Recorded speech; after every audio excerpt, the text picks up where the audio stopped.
Hello అండి. నమస్తే. Welcome back to Prasanna's Vantashala. నేను మీ ప్రసన్న లక్ష్మి. ఈరోజు మన రెసిపీ చూసారు కదండీ! వడియాలు. ఇవి మనం బంగాళదుంపలతో తయారు చేస్తున్నాము.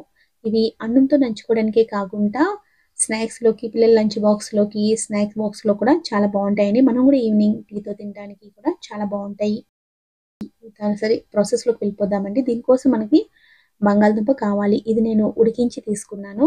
ఒక బాయిల్డ్ పొటాటో తీసుకొని దాన్ని పీల్ చేసుకున్న తర్వాత గ్రేటర్ తీసుకొని ఇలా గ్రేటర్‌తో గ్రేట్ చేసుకోవాలి. ఇది చేత్తో కూడా చేసుకోవచ్చండి. కానీ చేత్తో చేసుకుంటున్నప్పుడు కొన్ని ముక్కలు ముక్కలుగా ఉండిపోతాయి కదా! ఇలా అయితే మంచిగా పేస్ట్ అవుతుంది. అందుకే నేను గ్రేటర్ యూజ్ చేశాను. ఇప్పుడు దీనికి ఒక కప్పు బియ్యం పిండి తీసుకుంటున్నానండి. ఇది నేను ఇంట్లోనే గ్రైండ్ చేశాను. మిక్సీ జార్‌లో వేసి గ్రైండ్ చేసుకున్నాను. ఇలా ఒక కప్పు బియ్యం పిండి తీసుకొని ఫస్ట్ మంచిగా ఇలా కలిపేసుకోవాలి. ఇలా మంచిగా కలుపుకోవడం వల్ల బంగాళదుంప బాగా పిండికి మొత్తం అంతా స్ప్రెడ్ అవుతుంది. అలాగే కాకుండా మంచిగా ఎంత వాటర్ ఎయాలో కూడా మనకు తెలుస్తుంది. ఇప్పుడు సరిపడ్డ ఉప్పు, ఒక హాఫ్ స్పూను జీలకర్ర వేసుకున్నానండి. ఇలా వేసుకొని ఒకసారి మంచిగా కలిపేసుకోవాలి. ఇందులో నేనైతే నాకు ప్లెయిన్ కావాలని జీలకర్ర వేసుకున్నాను. మీరు కావాలంటే రెడ్ చిల్లీ ఫ్లేక్స్ వేసుకోవచ్చు. లేదంటే గ్రీన్ చిల్లీ పేస్ట్ కూడా వేసుకోవచ్చు. ఇప్పుడు ఇందులో కొంచెం కొంచెం వాటర్ వేసుకొని మనం కలుపుకోవాలండి. ఎందుకంటే బంగాళదుంప ఉడికించింది కదా! మాయిశ్చర్ ఉంటుంది కదా! అందుకని ఏం చేయాలంటే వాటర్‌ని కొంచెం కొంచెం వేసుకుంటూ కలుపుకోవాలి ఇందులో. ఇలా చూసారు కదా! ఇలా మెల్లగా కొంచెం కొంచెం వాటర్ వేసుకొని కలిపేసుకొని ఒక లాగా తయారు చేసుకోవాలి. చూసారు కదా! ఇలా సరిపోతుందండి ఈ కన్సిస్టెన్సీలో. ఇలా చేసుకున్న తర్వాత నేను దీన్ని 2 ఉండలుగా చేసుకున్నాను. ఇప్పుడు నేను స్టవ్ మీద ఆల్రెడీ వాటర్ పెట్టానండి. అది బాయిలింగ్ పాయింట్‌కి వచ్చింది చూసారు కదా! ఇలా దానిపైన ఇలాంటిది ఏదైనా ఒక జాలి లాంటిది పెట్టుకొని ఈ ఉండల్ని ఇందులో పెట్టుకోవాలి. నేను పెద్ద పెద్ద ఉండలు చేశానండి. మీరేం చేస్తారంటే నాకు పెద్ద పెద్ద ఉండల వల్ల 45 మినిట్స్ వరకు పట్టింది. మీరు చిన్న చిన్న ఉండలు చేయండి. లేదంటే గారె షేప్‌లో చేస్తే ఇంకా తొందరగా స్టీమ్ అవుతుంది.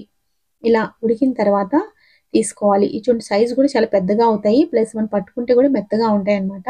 అలాంటప్పుడు ఉడికిపోయినట్టే. ఇవి నేను ఆల్రెడీ పిండి పిసికాను కదండీ! ఆ బేసన్‌లోకి తీసుకున్నాను. ఇవి ఏం చేయాలంటే వేడిగా ఉన్నప్పుడే ఇలా ఏదైనా పప్పు గుత్తి గాని, ఇలా పావు బాజీ మేకర్ గాని దేనితోనైనా తీసుకొని ఇలా మంచిగా నొక్కేసుకోవాలండి. ఇది లేకపోతే ఏదైనా గిన్నె, గ్లాస్ అయినా పట్టుకొని వేడిలో ఉన్నప్పుడే కొంచెం ఇలాగా నొక్కేయాలి. ఇలా నలిపేసామనుకోండి అప్పుడు ఇది మంచి తొందరగా పని అవుతుందనమాట. చల్లారితే కొంచెం గట్టి పడుతుంది. అందుకని వేడిగా ఉన్నప్పుడే చేసేసుకోండి.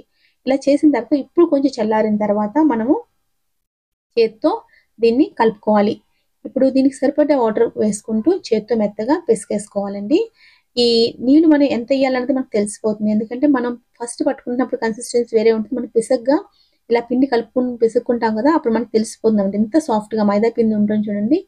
మైదా పిండి ఎంత సాఫ్ట్‌గా తయారవుతుంది. సో, మనకి తెలుస్తుంది. అండ్ జంతికలు గొట్టంలోకి చూడండి స్టార్ తీసుకున్నాను. తీసుకొని ప్లేట్‌లో ఇలా వేసేసుకుంటున్నాను.